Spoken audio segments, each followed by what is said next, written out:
Let's see a story about the fox and the grapes. One day, a fox was very hungry. He went out to search for food but couldn't find anything. Then he went to a garden and saw branches of grapes. The grapes were very high.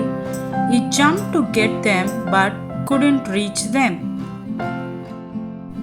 The fox tried again and again to reach the grapes, but at last it became tired.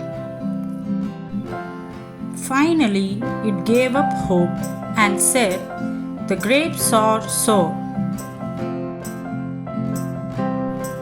Then the fox went away.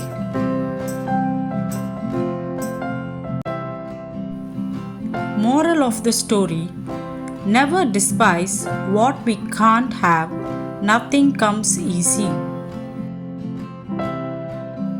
Thank you for watching.